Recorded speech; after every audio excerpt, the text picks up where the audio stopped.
Hi guys, and welcome back to Learn Business with Jade, the channel where I share all of the tips and tricks and things I learned along the way while building my tall fashion brand Rosanna London.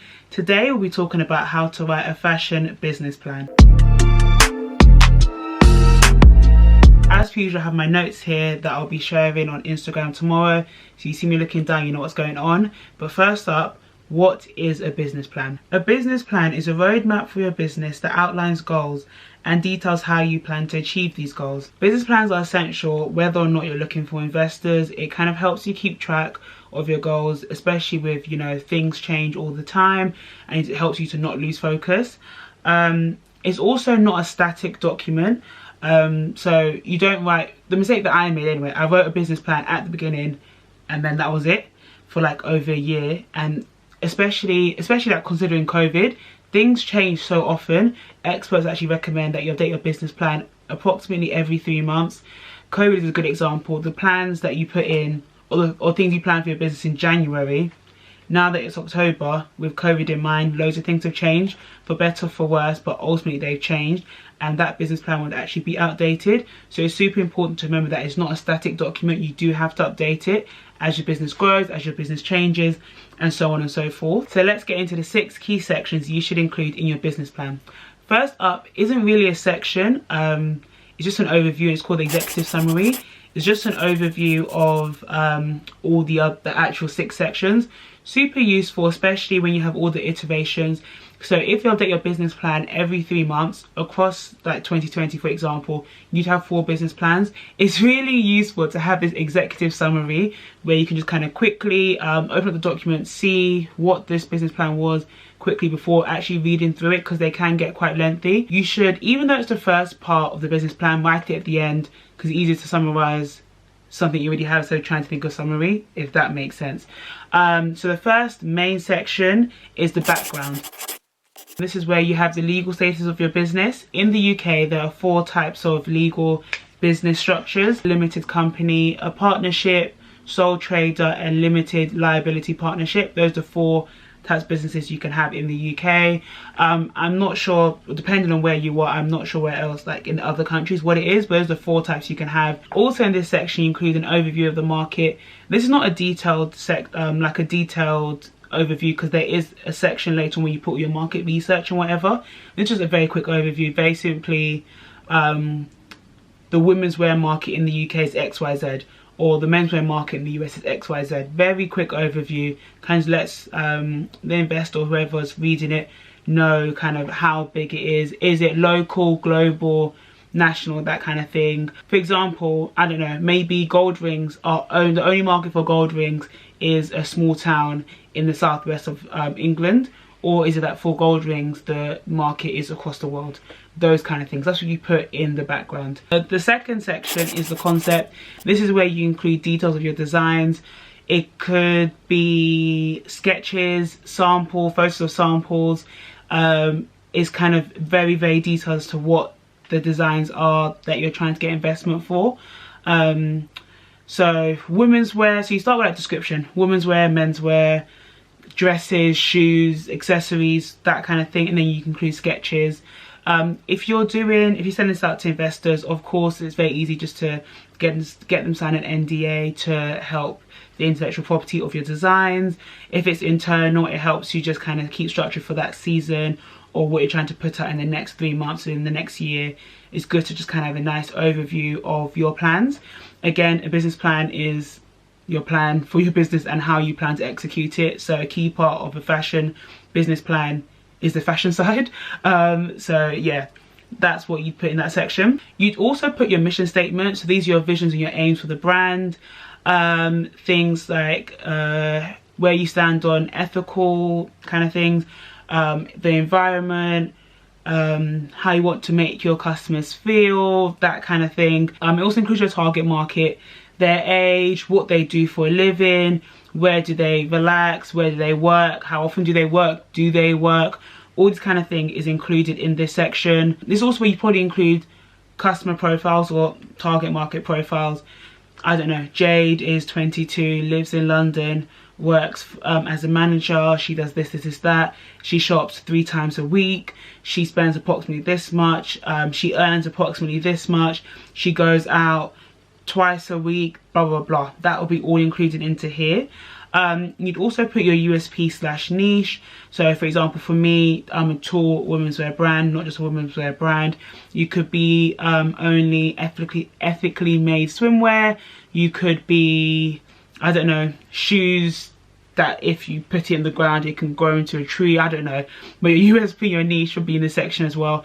It kind of links in with your mission statement, because obviously your aims and your brand values and your target market, and then obviously that all links in with your niche, so it should flow quite nicely, and those 3 sections should be displayed, represented in your designs. So this section is called concept. It's the concept of your brand. So the 4th section is sales and marketing. This is where you detail your market research. So obviously you've done an overview of your market research earlier on. This is where you go into depth about, I don't know, the number of online shoppers that are women and over 6 foot tall or over 5'9" in the UK. You go into as much detail as possible. You also include your competitor analysis. I've already done a whole video on competitor analysis, so I'll link it up here or up here. One side, I'll link it so you guys can have a look. You also include your marketing strategy, so that's, you'll have to include the 7 P's of marketing: product, price, people, promotion, place, process, and physical evidence. And you also include your PR structure, / strategy rather. That's how you plan to get press coverage. PR and marketing are 2 different things, even though they tend to kind of be included in one big section, but they are 2 very different things. So therefore you need 2 different structures for each of them. Okay, so the 4th section is operations. This is where you include how your business operates, those business structure, not the legal business structure, but actually physically how it operates. You include your background. This is if you have any previous experience, whether that be education or work experience in this field, and your role in your business. You include any partners you have, like business partners, any employees you have and their roles. You include any specialist staff or equipment you might need, and how that all operates. Basically the life cycle and how the business operates and works.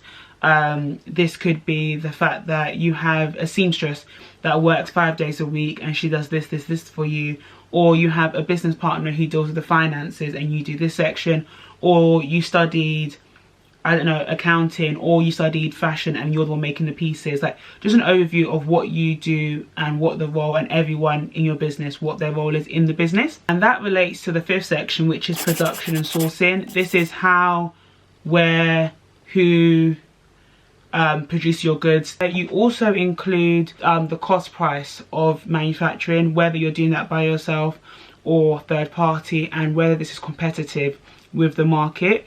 So this is, okay, you'll notice that the business plan kind of flows, it makes sense. So the next section, actually finance, spoiler alert, this is where you just include, it kind of connects to your market research and competitor research with a sensible profit margin. And this will also relate to the previous section, where if you have employees, their wages, and like, you have to kind of all consider all of this, and therefore it flows into the last section, which is finance.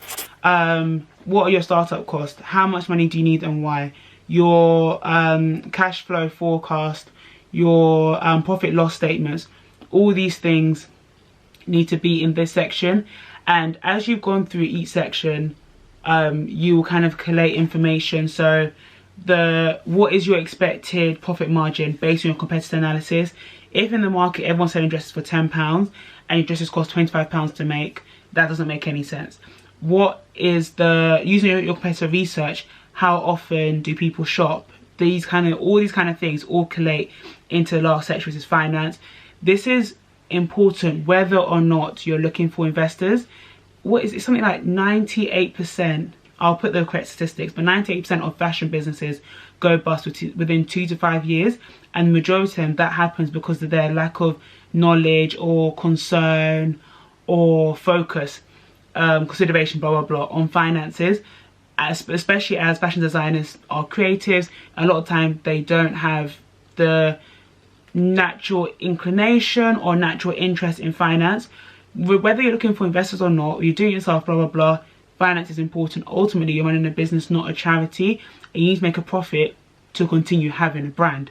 With no profit, you can't reinvest into the brand, can't reinvest into the brand dies. Simple as.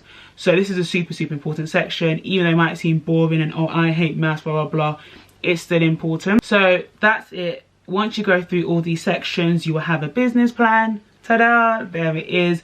It is super important to update it. If there's one thing we've all learned from COVID, is how unpredictable life is and how unpredictable life can be. You don't want to be following a plan that's outdated. I made this mistake this year, that I was following like a business plan that I wrote at the beginning of the year, and it's June, July, and everything has changed. Like loads, do you get what I mean? So it's really important to update your business plan as your business grows, as the world changes, because nothing is static. So why should your business plan, why should your goals be? But yeah, I hope you found this video useful. Don't forget to follow me on Instagram at Learn Business with Jade. Every Friday, i.e. the day after this video comes out, I upload all my notes so you can just kind of save them and refer back to them easily and quickly.